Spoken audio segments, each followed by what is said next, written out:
പാലക്കാട് നെല്ലിയാമ്പതിയിൽ കാണാതായ കട്ടിലുകൾ തിരിച്ചെത്തിച്ചു. Nelliyampathy dormitory നടത്തിപ്പുകാരാണ് panchayat office ഗോഡൌണിലേക്ക് കട്ടിലുകൾ എത്തിച്ചത്. വയോജനങ്ങൾക്ക് വിതരണം ചെയ്യേണ്ട കട്ടിലുകളാണ് കാണാതായത്. പഞ്ചായത്തിന്റെ അറിവോടെ സ്വകാര്യ വ്യക്തിക്ക് 30 കട്ടിലുകൾ നൽകിയെന്നായിരുന്നു ആരോപണം. ന്യൂസ് മലയാളം വാർത്തയ്ക്ക് പിന്നാലെയാണ് കാണാതായ കട്ടിലുകൾ തിരികെ എത്തിയത്. പാലക്കാട് നിന്ന് പ്രസാദ് ഉടുമ്പശ്ശേരി ചേരുന്നുണ്ട്. പ്രസാദ്, എപ്പോഴാണ് ഇത് തിരിച്ചെത്തിച്ചത്? നമ്മളിത് ആദ്യം റിപ്പോർട്ട് ചെയ്തിരുന്നു. വിശദാംശങ്ങൾ.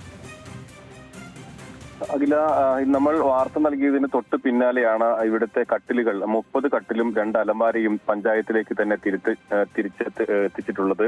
ഇതിൽ കഴിഞ്ഞ 2 ദിവസമായി പഞ്ചായത്തിലെ വയോജനങ്ങൾക്ക് വേണ്ടി വിതരണം ചെയ്യാൻ വെച്ചിരുന്ന കട്ടിലുകളാണ് സ്വകാര്യ വ്യക്തിക്ക് പഞ്ചായത്ത് അധികൃതരുടെ ഒത്താശയിൽ അത് നൽകിയിരുന്നത്. അത് വലിയ വിവാദമായി മാറുകയും ചെയ്തിരുന്നു. നെല്ലിയാമ്പതിയിൽ തന്നെ ഇതൊരു വലിയ ചർച്ചയായി മാറിയ ഘട്ടത്തിലാണ് ഇപ്പോൾ തൊട്ടു പിന്നാലെ നമ്മൾ ഈ വാർത്തയെ നൽകിയിരുന്നു. അതിന് പിന്നാലെയാണ് ഈ കട്ടിലുകൾ അവിടുത്തെ ഡോർമെട്രിയിൽ നിന്നും തിരിച്ച് പഞ്ചായത്ത് ഗോഡൌണിലേക്ക് എത്തിച്ചിട്ടുള്ളത്.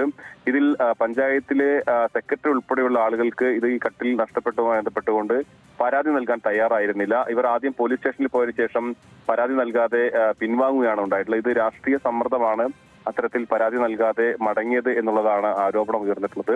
അതോടൊപ്പം തന്നെ ഈ സംഭവം അറിഞ്ഞതിന് ശേഷം നമ്മൾ പഞ്ചായത്ത് പ്രസിഡന്റിനെ വിളിച്ചിരുന്നു. പക്ഷേ അദ്ദേഹമെല്ലാം ആദ്യം നിഷേധിക്കുന്ന ഒരു സാഹചര്യമാണ് ഉണ്ടായിട്ടുള്ളത്. പക്ഷേ ഈ കട്ടിലുകൾ അവിടെ നിന്ന് പൂർണ്ണമായും ഈ ഡോർമെട്രിയിലേക്ക് സ്വകാര്യ വ്യക്തിക്ക് കൈമാറി എന്നുള്ളത് വളരെ വ്യക്തമായിരുന്നു. അതിന്റെ വീഡിയോ ഉൾപ്പെടെ പുറത്തു വന്നിട്ടും പഞ്ചായത്തൊന്നും തന്നെ ഒരു നടപടിയും എടുത്തിരുന്നില്ല. അതുകൊണ്ടുകൂടിയാണ് ഇവർ കേസിൽ നിന്നും മറ്റും ഒഴിവാക്കാൻ വേണ്ടി ഈ ഡോർമെട്രിയിലെ കട്ടിൽ തിരിച്ച് വീണ്ടും ഈ പഞ്ചായത്ത് ഗോഡൌണിലേക്ക് എത്തിച്ചിട്ടുള്ളത്.